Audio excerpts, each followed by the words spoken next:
Le damos la bienvenida al licenciado Luis Suárez. Gracias, mi decano, por estar acá, ¿no? Muy atareados estas fechas. Pues sí, muchas gracias por la oportunidad de estar acá con ustedes. Un grato saludo a todas las personas que nos escuchan y nos ven. La verdad es que yo agradezco la oportunidad de estar acá con ustedes, el poder pues transmitirle a los amigos algunas de las experiencias que nos ha tocado vivir y qué podemos esperar para el año 2021. Duro estar en el Consejo Superior Universitario, ¿a usted? Es un ámbito bastante complejo. Estamos hablando de 41 personas. Que todas piensan que tienen la razón.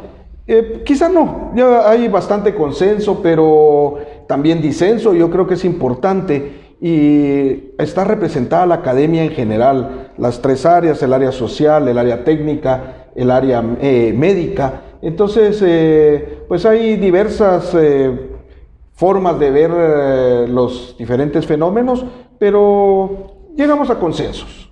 Cuénteme una cosa, ¿cómo está afectando el final de año el tema de la pandemia? ¿Ya se redujo? ¿Los estudiantes lograron adaptarse? ¿Cómo le fue a los profesores? Hablemos de ciencias económicas. Muy bien, pues no es solamente el final del año, Richard. Fíjese que... Toda la pandemia. Claro, pero hay algo muy especial. Quizá había una visión de parte de los jóvenes que nos miraba a los profesores, que ya peinamos canas, como, bueno, estos Bueno, no son... usted peina canas, yo ya no. No, ¿verdad? Pues hablaban de, digamos, de que pues ya por ser con una edad un tanto más grande que ellos, generaciones diferentes, pues iba a ser posiblemente difícil la adaptación al tema tecnológico, a la virtualidad. Sin embargo, ha sido una grata sorpresa para nosotros, y yo hablo en el caso de la Facultad de Ciencias Económicas.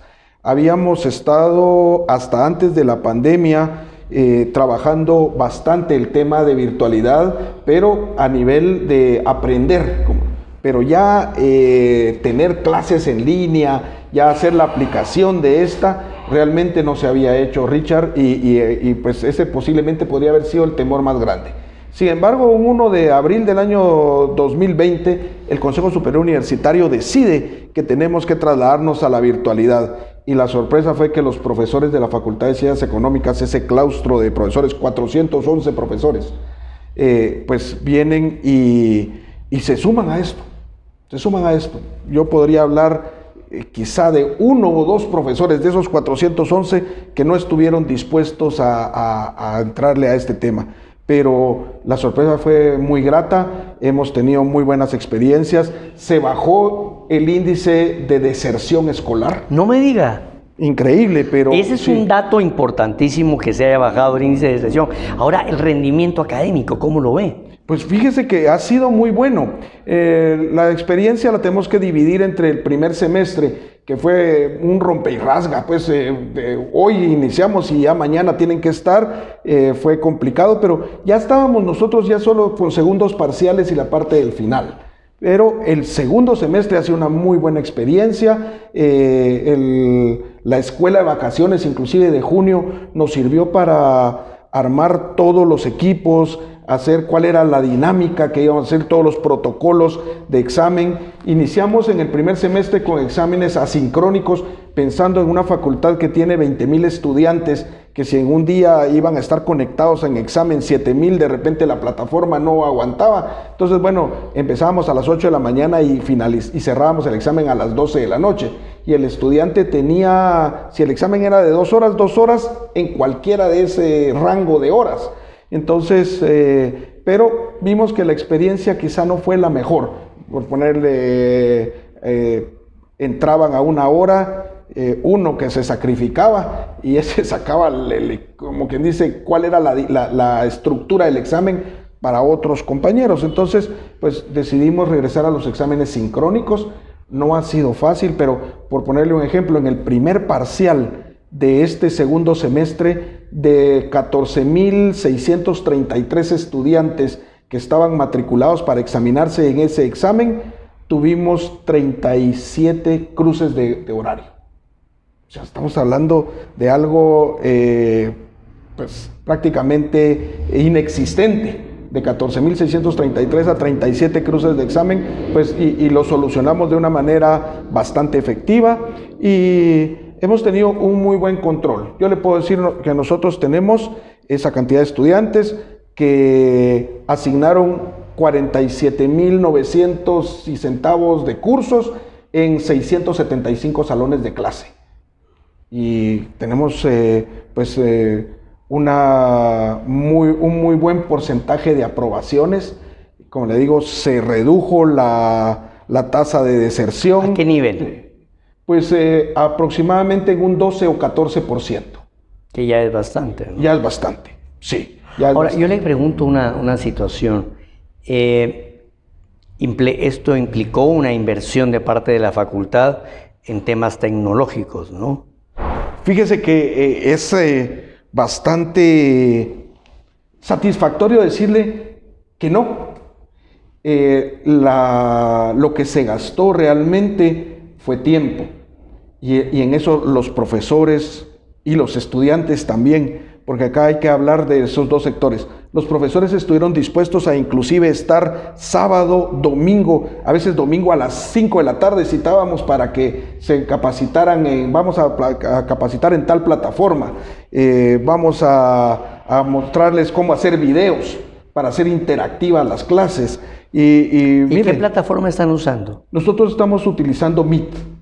Google Meet. Google Meet. Todos los profesores están en esa plataforma, una plataforma que hasta el 30 de septiembre de este año era completamente gratuita, abierto todas sus capacidades. A partir del 1 de octubre cambió esta situación y ahora pues estamos ya con licenciamiento para aquellos salones que tengan más de 200, más de 100 estudiantes, tiene que tener porque hasta 100 permite todavía libre. Muy bien, eso es importante ver todo eso. Pero ¿cuál sería la proyección para el 2021? ¿Cómo ve usted la Facultad de Ciencias Económicas? ¿Cómo van las inscripciones? ¿Cómo va el proceso de nuevas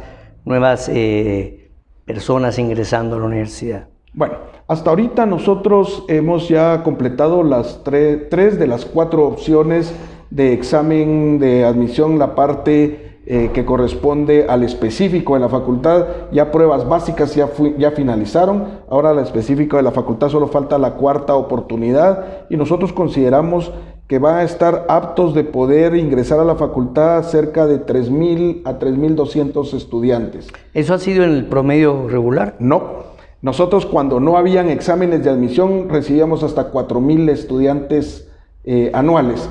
A partir del examen de admisión esto bajó a 2.300 y ahorita está subiendo a 3.000. ¿Dónde está la mayor deficiencia de los estudiantes que no logran ingresar? Matemática. Matemática. Podríamos decir que hay una deficiencia en la enseñanza de matemática por parte de los establecimientos privados y públicos. Más allá de eso, también recordemos ¿quiénes eran los buenos en matemática en nuestro salón de clases, Richard? Cuando tú estuviste estudiando, no era la totalidad, era un determinado grupo.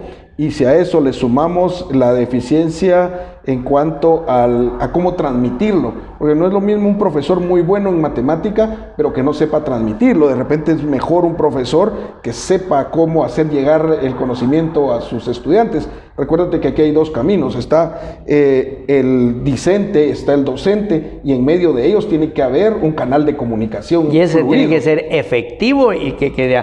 Bueno, licenciado, vamos a entrar a un poquito más en temas un poquito más escabrosos. Universidad de San Carlos ha estado peleando recientemente, y no recientemente, desde hace varios meses, el tema de su presupuesto. Y es que alrededor del presupuesto de la USAC hay luces, pero también hay sombras, ¿verdad? Cuéntenos cómo va el tema del próximo presupuesto de la San Carlos y su inclusión en el presupuesto general de la Nación. Bueno, primero quisiera hacer un poquito... Usted sabe porque usted está metido en todo esto, ¿no? Sí, quisiera hacer un poquito de historia, Richard. Yo creo que es importante porque tú estuviste en la Constituyente, sabes de todo este tema y creo que es muy importante. En en aquel momento cuando se hizo la Constitución Política de la República de 1985, los constituyentes fueron sabios al visualizar que la universidad necesitaba un porcentaje del presupuesto y no una cantidad fija. ¿Por qué? Porque no es lo mismo aquellos 52,000 estudiantes que estuvieron inscritos en el año de 1985 con los 214,000 que estuvieron inscritos en el año 2019. Entonces, solo ahí hay una cuestión que dice, sí, esto tiene que ir progresivamente subiendo. Entonces, pues, desde aquel 1985 nunca nos han dado el 5% que corresponde realmente. Hay ahí en el Ministerio de Finanzas un manejo de una fórmula que ellos hacen en donde quitan algunos impuestos con destino específico, dicen ellos, o algunos egresos con destino específico, lo cual en el 2014 la Corte de Constitucionalidad dijo que no era como tal y que debía tomarse la letra muerta de la Constitución, 5% como mínimo, y eso es un piso, no es un techo, un piso de 5% como mínimo del presupuesto de ingresos corrientes del Estado. Y entonces esto no se ha generado, lo cual ha limitado a la universidad a que en mi facultad el 96%, pero en otras facultades que baja porque tienen menos estudiantes, pero necesitan de insumos técnicos como para laboratorios, reactivos, compra de equipo, pero en realidad en mi facultad es el 96% y a nivel universidad el 90-91% del presupuesto se va en salarios. Entonces, pues así la universidad nunca va a tener la oportunidad de hacer ejecución de infraestructura, de crecer. Tenemos centros universitarios que están funcionando en escuelas, que arrendan una casa particular para funcionar. Y otros centros universitarios que se quedaron a medio construir.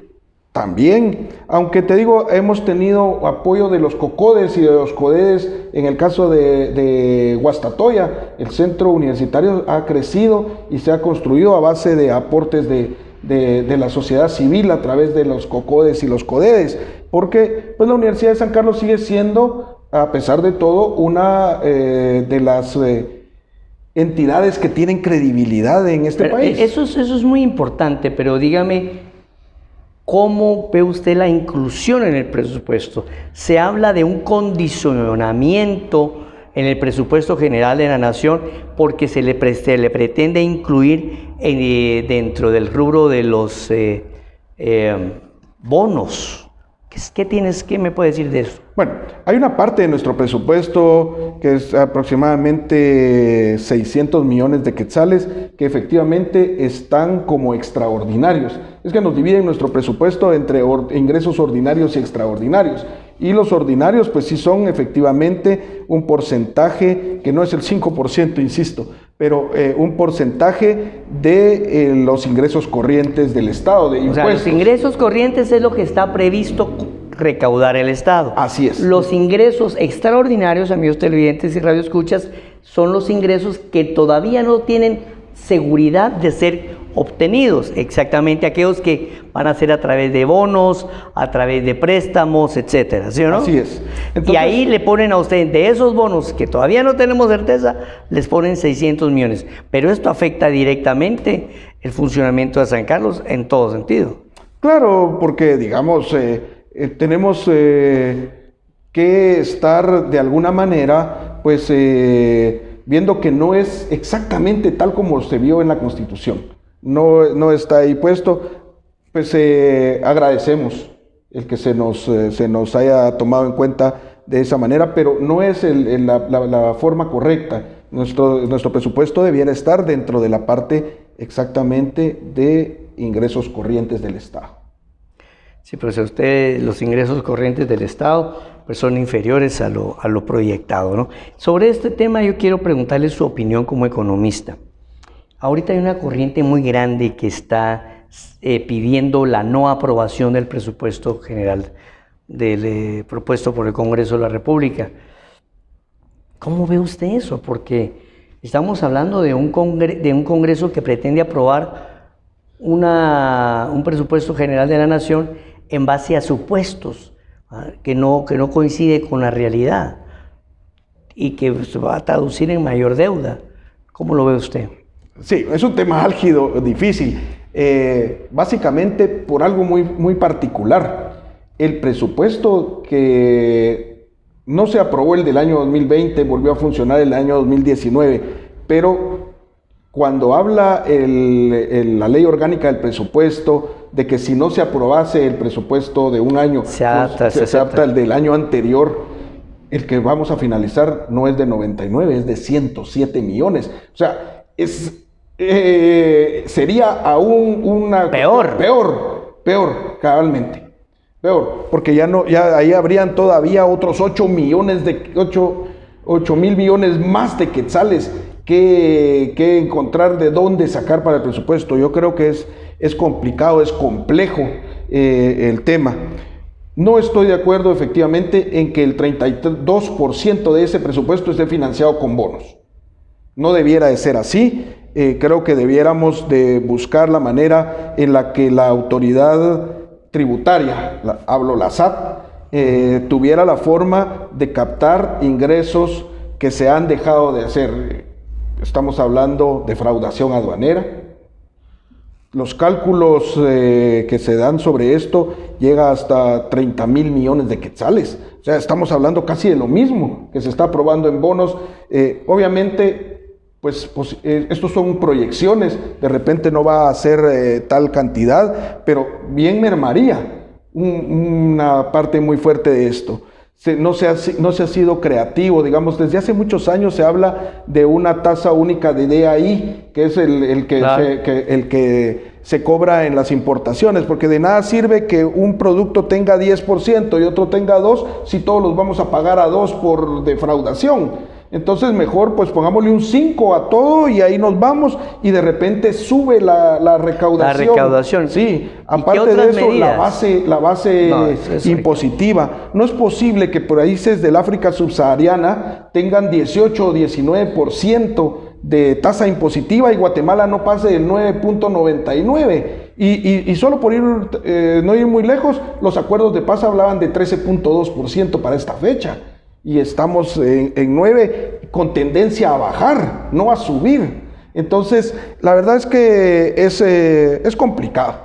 ¿Por qué estar en contra de los bonos? ¿O por qué no estar de acuerdo? Más que en contra, no estar de acuerdo. Porque cuando nosotros como economistas, yo recuerdo que tú estudiaste economía, Richard, y la verdad es que a todos nos enseñaron que cuando nosotros vemos la deuda, tenemos que hacer varias comparaciones, pero una de ellas es en contra del Producto Interno Bruto, hacer una comparación entre uno y otro, y que si esta no pasa del 40%, todavía es manejable. El problema es que nosotros nos estamos acercando muy pronto. Finalizando el año anterior teníamos 26% y ahora estamos en 36%, ya acercándonos a ese 40%. Pero ese no es el problema. El problema es si lo vemos contra la recaudación, porque ahí ya subió a un 340, 350%. Entonces esto es impagable. Tenemos que cambiar esa tasa impositiva, tenemos que cambiar, quizá no como tasa impositiva, la base impositiva, ver de qué manera nosotros podemos ser creativos en cuanto a la fiscalización y la recaudación. O sea, hacerlo más ágil. O sea, Richard, hay que hacerlo más ágil. Tú quieres ir a pagar tus impuestos y tienes que ir a perder un día de colas. Eso no es posible. Pero si ahora se puede por los bancos, debiera de haber tanta versión que te sientes enfrente de tu computadora, hagas una declaración electrónica y tú vayas para adelante sin mayor inconveniente. Creo que es importante. No, y hay que ver cómo se logra incorporar a esa economía informal que maneja una gran cantidad de dinero, ¿verdad? Y que no tributa. Bueno, el 70% de la economía guatemalteca está en la informalidad. Está en la informalidad, pero no se le provee por parte de la Superintendencia de Administración Tributaria los elementos eficientes para poder recaudar. Entonces la persona no se pone a hacer. Imagínese usted que la señora aquí está en la 19 calle, una persona acá, ¿cómo va ella a entrar a la formalidad si ahora se le dice que no? Ahora va a entrar la factura electrónica. Está bien que entre la factura electrónica, pero hay muchas personas que no tienen la capacidad tecnológica ni el conocimiento para aplicarlo. Entonces, usted va a ir ahora cuando se implemente la factura electrónica, que era un supuesto, mucha gente va a dejar de tributar, porque a la gente lo que quiere es ver su facturita. Entonces, hay que facilitar las cosas, no empeorarlas. Fíjese que dentro de del tema de la economía, que es su campo, ¿no? Hay una pregunta. Según Daniel Fernández, un analista de Market Trends, dice que tenemos el mayor nivel de inflación percibido desde 2011. O sea, tenemos un nivel inflacionario tremendo. ¿Cómo ve usted el tema de la inflación?